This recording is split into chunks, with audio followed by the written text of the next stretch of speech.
Let's talk about the class of 2028 at Colorado College and compare it to the class of 2027 at Colorado College. That is the topic of today's video. My name is Craig Meister. I'm a college admissions coach. You can learn more about me and how you can work with me one-on-one throughout the entire college admissions process on my website, which is collegemeister.com. And if you're interested in learning about whether or not you are or your student is on track for selective college admission in the United States, visit areyouontrack.togetin.com. Again, that's areyouontrack.togetin.com, at which you will complete a free 3-minute assessment. Your results will be emailed to you right away, and they will help you clarify whether or not you are or your student is on track for selective college admission in the United States of America. Colorado College is a lovely school in Colorado Springs, and it's not only a great location, it's also a really great setup in terms of the way in which the curricula is unfurled there. You take one class at a time, you go all in immersively in that class for a few weeks, and then you move on to the next class. No juggling 5 classes at a time at Colorado College. So if you're like me and you enjoy focusing on one big project at a time, Colorado College is built for you. If you're interested in learning more about Colorado College, they are not paying me to say this, by the way, but go to coloradocollege.edu. It is a really unique school and a really beautiful part of the United States. But let's talk today about the differences in the class profiles for the class of 2027 at Colorado College versus the class of 2028 at Colorado College. I give props to Colorado College for sharing this information in July of 2024. The vast majority of other colleges are not releasing such comprehensive information yet. I did a video yesterday about Olin College of Engineering up in Needham, Massachusetts. They have, so congratulations again to Needham for being at the tip of the spear, not Needham, but Olin at being at the tip of the spear, but so is Colorado College in being transparent. And I always say transparency is important, and sunlight is the best disinfectant. So here in the class of 2027, those students who entered Colorado College in fall 2023, you see that they got actually, my goodness, they got 7532 applicants for the class of 2027. That started again in the 521 students who matriculated or enrolled, started in fall 2023, basically. Their admit rate was 20%. And their test scores, which were inclusive of those who actually reported test scores, were quite impressive, as you see. And the admit rate for early decision was 39%. The admit rate for early decision 2 was 39%. The admit rate for early action was 23%. The admit rate for irregular action, which is also known as regular decision, was a paltry 8%. 45 states were represented. 15 countries were represented in the class of 2027. 25.5% of matriculating students for the class of 2027 were students of color, domestic students of color. 56% were female, 41% were male, 3% were non-binary, 4% were international students, 32% were QuestBridge students, 11% were first-generation college students, and 43% were gap year students. Let's look at the class of 2028. 12 applicants. So that's basically 1,000 more applicants in one admission cycle.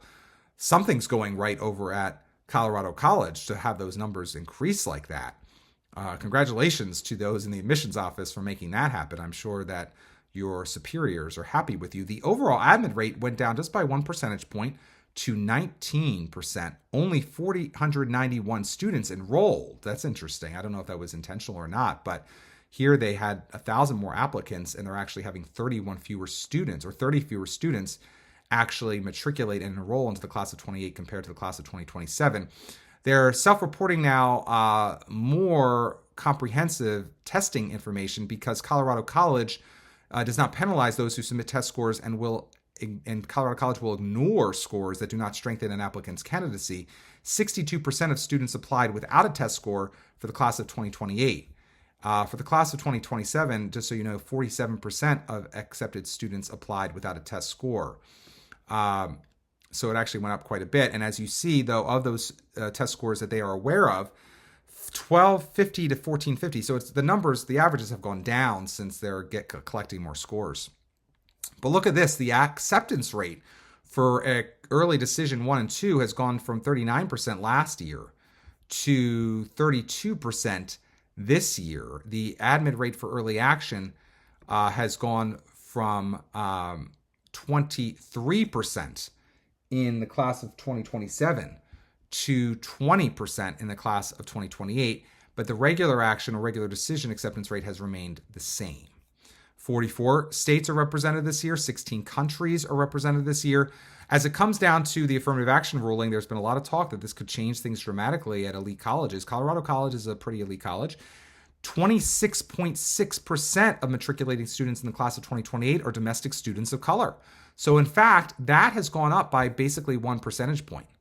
So there are actually going to be more students of color at Colorado College in the class of 2028, percentage-wise at least, than there were in the class of 2027.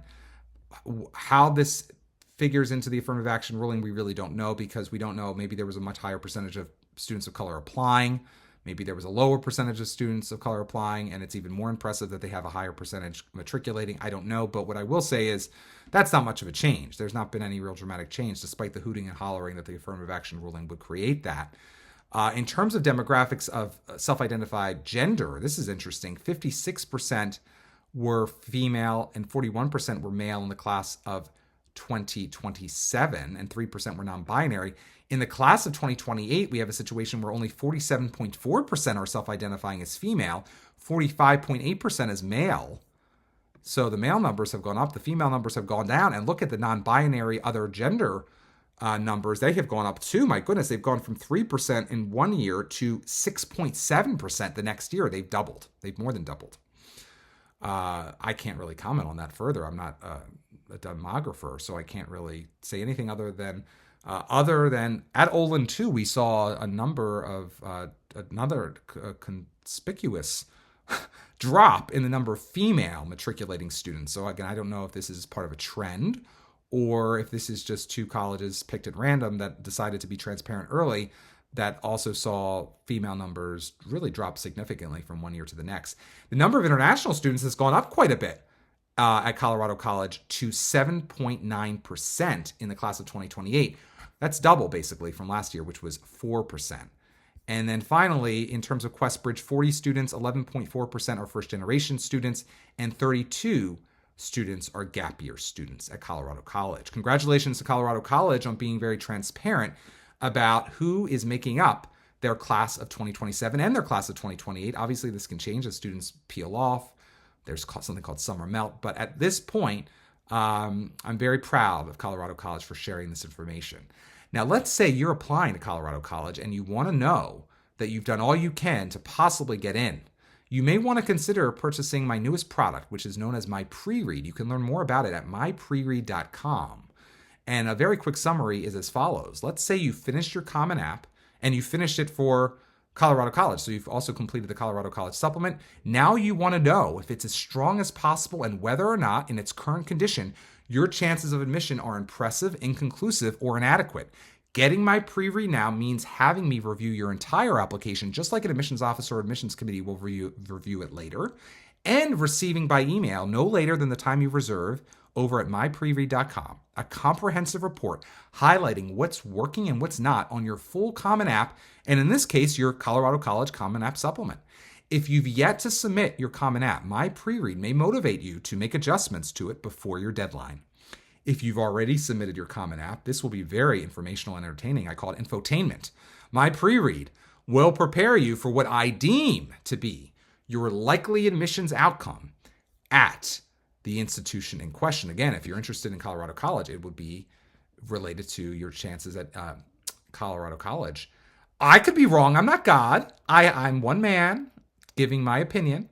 And so you may want to know what my opinion is as you wait with bated breath to find out whether or not you've earned admission to Colorado College or another college. So again, if you're interested in My Pre-Read, which is a fun new product I'm offering, go to mypreread.com to learn more.